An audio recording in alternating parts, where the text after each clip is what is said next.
Welcome back to Catfish Gaming. I'm hungry. Oh. You're not supposed to tie it into current events. Now people are going to watch the episode. They're going to watch the next episode, and they're going to say to themselves, I wonder if Zach's still hungry. I wonder if the food situation ever got figured out. We'll tell you what. We'll give you an update on the food situation. It's going to get figured out right after this. You don't know what we're going to eat. Not going to remember to give anyone an update. I just told them the update. It's the last It's episode happening. That we're, shooting for this session. So Last episode, we were talking about books. I was talking about how much I enjoy really weird, obscure titles that I don't think anybody has ever read, because it's such a little vault of some person's personal experience, put pen to paper, and put down whatever maniac shit came to them in their mind at that moment that nobody ever read or empathized with on a massive way. But we went to the local half-price books to get some research material, and we bought a bunch of weird, obscure titles because that's the whole thing I like doing. Let's see, The Ways of the Lonely Ones, The Mysticism of Islam, all kinds of man, I really don't want to say Islam is weird. Yeah. All sorts of weird stuff. No, like, it's just because Islam. it's a book like it's a 80 or 90-year-old book. That's got these like grayed out pages in like a pamphlet style, in a very narrow, specific topic. Right. Did you said you had a story? You had a short story I'm about sorry. short stories. I thought you had more to talk about with these books. No, yeah. So I like books. So I was upset. I was trying to find it, and I just no amount of Google searching. Maybe leave a note in the comments for me. No amount of Google searching could figure out. I couldn't figure out what this book was because I can only remember so many details about it. It was another book my dad let me borrow. He has a bunch of just old. I'm gonna interrupt your story real quick. Why don't you just ask your dad for the book again? Because I haven't called him yet. Oh. You just took a call from your mom. Whatever, keep going. Yeah, but it just occurred to me. I don't think you tried very hard to talk about this book. In between episodes, I didn't have a chance to call my dad. This isn't a very have him believable dig through his library and find this book for me. I looked up a couple things on Google and I could not figure it out. I'm not able to suspend my disbelief. Anyway, he has a bunch of old sci-fi fantasy books, just random books he's collected. And this one was about. It's actually one of the things that made me fall in love with like tabletop games, so RPGs and stuff. It's a book about a near future gaming company that does essentially LARPs, but they're with Jesus Christ, but they're with giant robots. Why not just go around the outside? Whatever, that's fine. Okay, we're here now. Fine. Just keep telling your fucking story or something. Anyway, but they instead of like LARPing with just like fake things, It's they build like entire like biomes and stuff inside of this company, inside of this like warehouse, and they have like giant robots in place of like monsters and stuff like that. Like it's super cool. But the story centers around a security force guy. I want to say his name's like Griffin or something like that, and his job is to go in and discover what's going on with this one like dungeon master or story guides stuff, because if I remember correctly, someone got like killed in one of his recent like adventures, and which was crazy, like real killed, not fake killed. And so he goes around, he gives himself like a level 2 like rogue character or something like that, and he joins along with one of this guy's forays. And it if I remember correctly, it culminates in like a jealous rival dungeon master had like upped the damage of all these like robots and taken like safety restraints and stuff off of them just to give the guy a bad name, so that he would not be a good dungeon master anymore or something like that. Yeah. Like just crazy nonsense. But yeah, it really got me into like Dungeons & Dragons more so. I wasn't super into Dungeons & Dragons as a kid, but it got me. So you read this book and you're like, that's what D&D is like. And then you played it and you're like, oh, fuck. Well, no, not quite like that, but it certainly is one of the things I would it was during formative years, and I would absolutely attribute it to one of the things that got me to really like the concepts of RPGs. was this story. And it was a weird book. Now looking back on it, like it's a weird book, but I really liked it. You have never live action role played, have you? You've never LARPed? Oh, I don't want to LARP. No, That's not what I asked. But no, I have never, unless you count like being a kid in my backyard as a LARP. No, I have never live action role played in like some sort of formal setting. No, I have not. Have you? No, I don't think you have either, I have right? Not. Yeah. I am not physically able. I do not wish to. I don't know if not to Physicality. not to shit on LARP communities. I don't know if everyone there is super physically capable. No, but you could be like an orc and just kind of listen. sit there, It's man. like cosplay. If I'm gonna do it, I'm gonna do it fucking right. All right, I'm gonna play a that's strength true. 18 fighter, and I'm gonna be fucking shredded. And anything else is just fucking around, wasting time. I've always thought LARPing is something that I could feasibly. Oh, that was kind of cool looking. Anyway, could feasibly enjoy, but I've never tried it. I can't, and my big barrier is dialogue. So I don't remember if you. Low. Yeah, yawn. that's the thing. I really I can't. Oh no. Oh, I boy. cannot take Oh, serious goodbye. people who commit to like very Characters? very old timey style Oh, God, dialogue there's a all guy the time. right there. You remember when we played Pathfinder PAX with the Paizo? Yeah, it was awful. Okay, shout outs to any of the people who were organizing any of the Pathfinder PAX events. No, They're very nice it was people. It was good. Thank you for hosting. It was a lot of. Zach just doesn't like Pathfinder, so. Oh, he bopped me. I didn't even see him. But we played, and there was a woman there who was very much in character, and nobody else was, and spoke in first person, constantly. I can't get into that. I usually describe things from third person when I'm doing RPGs.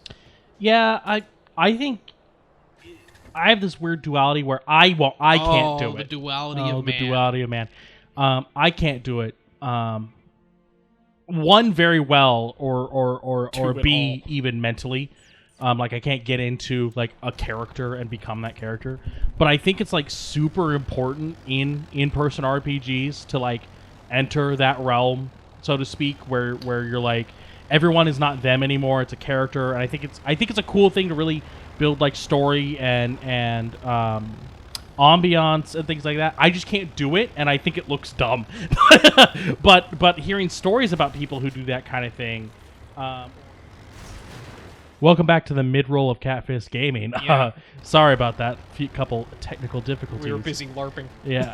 Anyway. Decided to go out and get foam weapons. That's the other thing. I want a real weapon. I don't think they allow those. But what I was talking about was to sum up, I think it's super important to be able to role play a character and speak in first person and kind of set that scene, set that mentality. I just can't do it. I can't get in that headspace, and I think it looks weird. So I don't do it, and I don't appreciate it for what it should be. But I've listened to various like podcasts and stuff that do that sort of thing, and I think it lends itself to the game really well. I just can't figure it out myself. One of my big concerns with like, so there's degrees of immersion, right? There's there's just playing a game. There's some immersion. There's full immersion. One of my biggest concerns with doing like extreme full immersion, like especially if you're dressing up or if you're constantly speaking in character or whatever, is armchair philosophy, but you can't ever really separate yourself from yourself. So you'll always be you as another person. You'll never be able to achieve like the other person authentically. Like a full cohesion. It's like an uncanny valley kind of thing where eventually if you push it too far, it starts to look like weird. Whereas, like, talking in third person, describing things, it's easier to describe a person who is fundamentally different. Yeah, because you're or not smarter, or more clever. You're not or making an effort more to charismatic than yourself. Yeah, you're not making an effort to say this is me. Like, yeah. Also, being able to write things like I like play by post style. Oh yeah, dude, I'd love to be in general. good at doing things. I like play by post in general because I can edit my posts and cheat. Play someone who's smarter. Well, no, just play someone who's smarter. Oh my god. Sorry guys, you're all dead. Propaganda destroy. Oh no. Bonkies. Oh, it fell right on me. I gotta get out of here. Oh boy. Take cover in the pipe, boy. and walk past the pipe. Anyway, but it's easier to play someone who's like smarter than yourself or more charismatic or has a different speaking pattern or something like that. Because you could just write that in, you can edit it, and you can practice it. And whereas in person, obviously, if you have that gift, more power to you, man. I do not. Yeah, you probably have a lot more going on in your life positively than playing children's games. Children's make-believe games, yeah. Playing make-believe, but with strict rules. Because you're grown up and you can't escape that part of your life anymore. But, you know, whatever. Do you. In the end... And this isn't in to bag on anybody who does any kind of style that's different from what we're describing. It's just, it does not personally mesh with me. Yeah. New handbook entry. Bang. Nothing to add there. Sorry, I got sidetracked by the game. Yeah, realizing I don't have to die to get full ammo. that's the whole reason I've been dying. Is that the reason? Yeah. That's the whole reason. Oh, that's the whole reason. Yeah, no, not much to add. Not much more than what I said was, you know, if you're able to like become a character and stuff like that, man, that's cool. I can't. I can barely write them because I am. Oh God. Yeah, dude, I can't draw. Smart. I can't write. I can't do voices. What the fuck am I doing? Is this what the end feels like? That's why I do paperwork for a living. That's the only thing I'm good at. That's why I like playing rules complex systems. Is because the only thing I'm good at is fucking spreadsheets. Oh, thank God, spreadsheets. Spreadsheets and math. Finally. It's so it's one of the reasons that I am very successful in my role of processing paperwork. Yeah. Is because I've had a lot of practice from playing various rules-heavy RPGs. We very played good Rifts at navigating systems and bureaucracies and rules and filling out spreadsheets. And then when the boss comes in and asks you to roll for initiative, you're like, oh boy.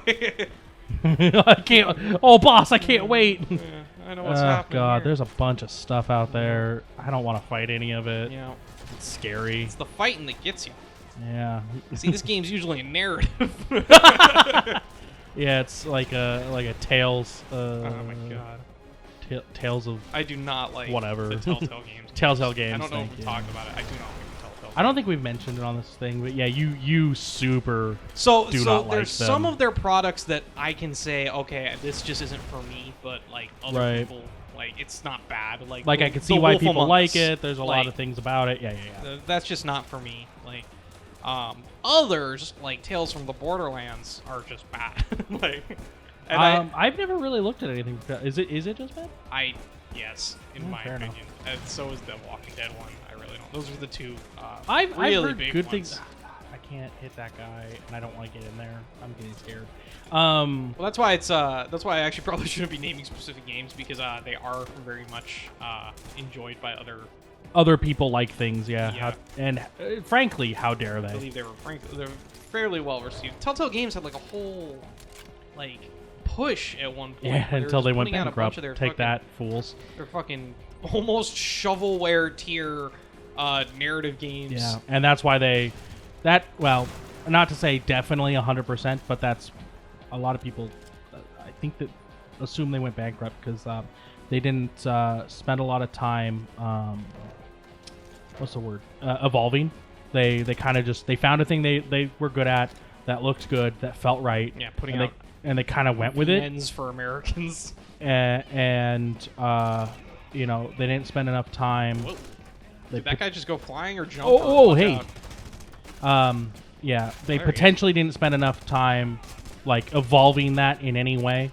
They just kind of kept putting out the same stuff with a different shell over it, shovelware. And it probably hurt them.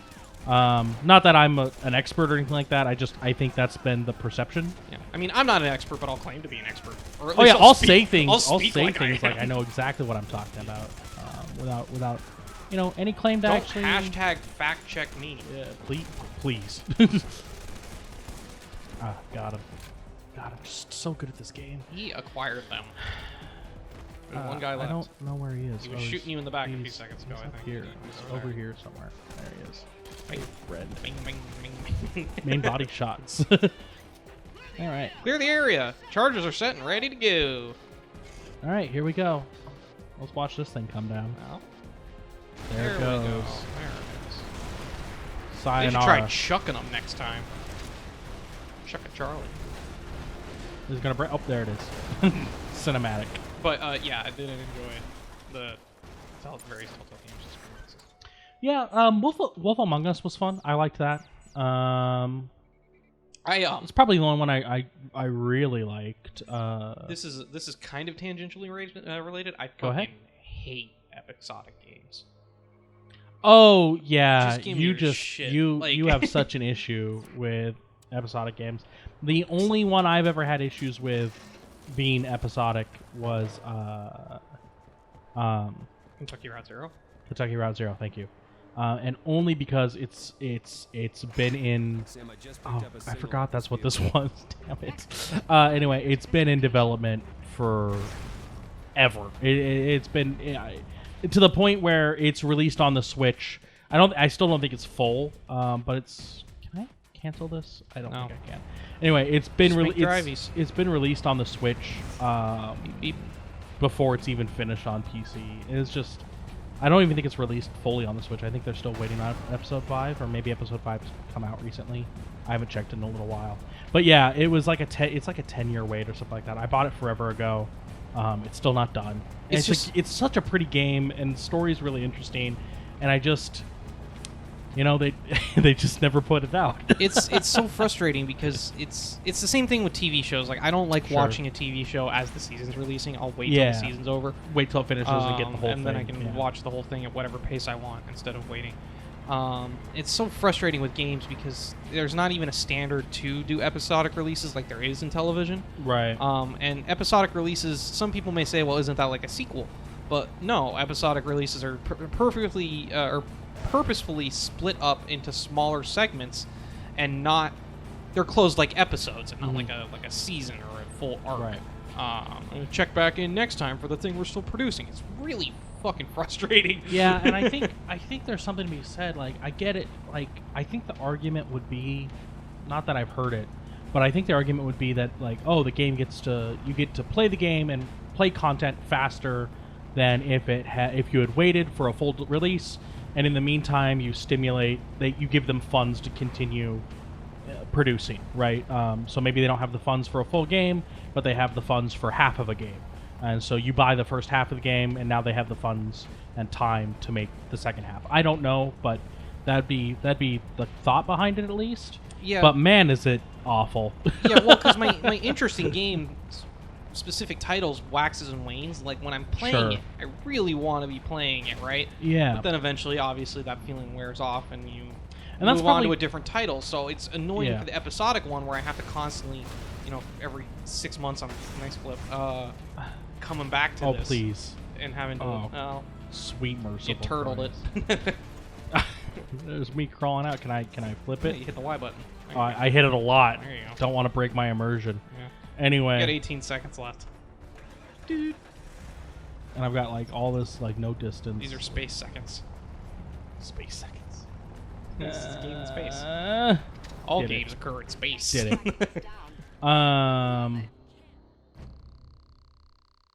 Thank you. Which is funny because I don't think people really have a problem with episodic games, and I obviously am not particularly in favor of them. But by comparison, if you're talking about like giving the developers money to like fund things, I don't have a problem with like pre-orders or early access if the game's like stable, or if not even stable, if the game is upfront about what it's in early access for.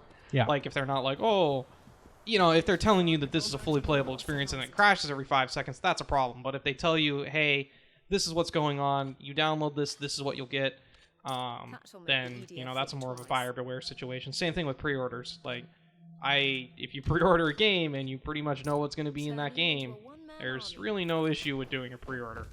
Right. And so that's the thing I was going to say is I like pre-orders. I own... I own a couple things on pre-order, but I own, like, I just bought Bannerlord, Mount and Blade Bannerlord on early access. And yeah, there's some frustrating things with it. It's clearly not like a finished game. But I can play it. I enjoy it. There's nothing I don't regret purchasing it. And when the game comes out, I'll have the game. Please stop shooting at me. Please. Why are you shooting at me? I think you made them mad. I guess. I don't know I what think they got frizzity frustrated. Well, we'll just... Okay. Ooh. You don't want to watch out for Watch out for the sky whale. Gunship there. Alright. It looks like a whale to you, huh? Yeah, a little bit. Anyway, yeah, I don't mind pre-orders. Pre-orders are I think you got fun. time to do one more mission. Okay, what do we do? What do we got? We got a lot of options here. Transporter, Collateral damage. Rad shotgun for Jenkins and destroy EDF property. Yeah, let's go have fun doing that. That's so far away.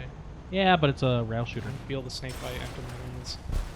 I was gonna say one of the things we were just talking about, like I liked Wolf Among Us, and you didn't really like episodic games because they take too long to come out. One of the things I think that really impacted my like of Wolf Among Us is I did not get it when it was still episodic. Yeah, I got it after it came out. I get a lot of games that are episodic in nature after they are finished because I just, much like you, I don't have the patience to wait for anything. well, even like patience, it's like it's Yeah.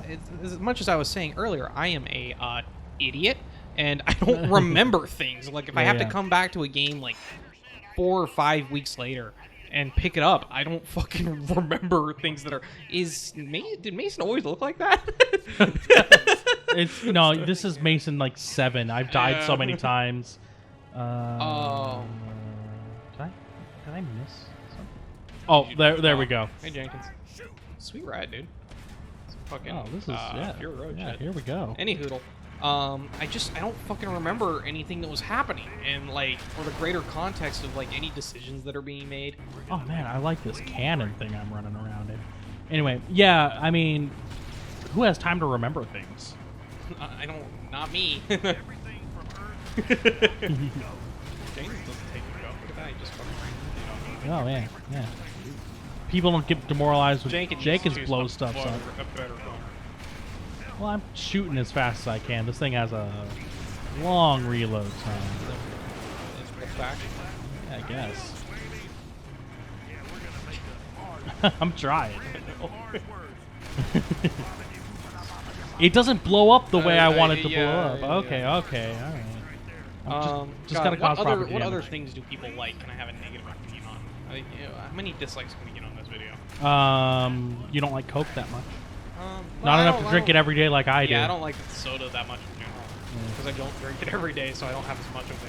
Hey, if Coke wants to ever sponsor me, by the way, that's gonna be. What are you, IGN? Well, what I'm gonna point out here is that's what's gonna kill me.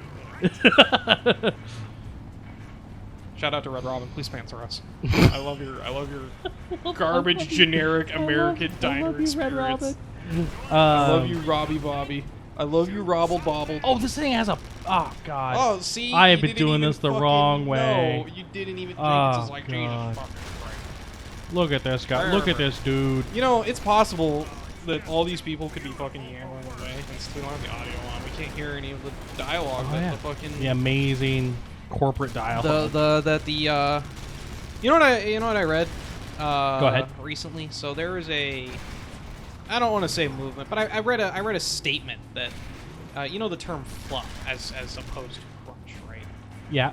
I read a statement someone made that should be considered a pejorative term, and that such a thing is, or derogatory, I suppose, because it lessens it. Calling it fluff lessens the value of, supposedly in this person's, or this statement, lessens the value of the fluff as compared to. I guess. I don't buy that theory. I don't think I've ever heard fluff authentically used as a dismissive term. It's just I think the term exists simply to contrast crunch. I don't think it's necessarily inherently negative or dismissive. Yeah, I don't think. Yeah, I don't know if there's anything dismissive about calling something fluff. Yeah, because people say I love fluff or I play fluffy, and those are considered like Bad. fluff. Sorry, so for anyone who doesn't know the specific terminology, or is not necessary, so fluff and crunch are considered antonyms, and they're usually used to refer to games, I think they may be referring to, they may be occasionally used for video games, but typically they're going to be referred to in traditional games, RPGs, board games, where fluff refers to soft elements of the game, such as the setting or characterization, and crunch is relating to the hard elements of the system, such as rules or dice rolls, that sort of thing. They're just describing two aspects of both. Yeah, and when we get back to this fluffy game, we'll What's your fluff? we'll finally liberate dust. Yeah. All right, no, we fucking won't. You suck at this game. Next time on Catfish Gaming. Watch us fail to liberate dust. Bye.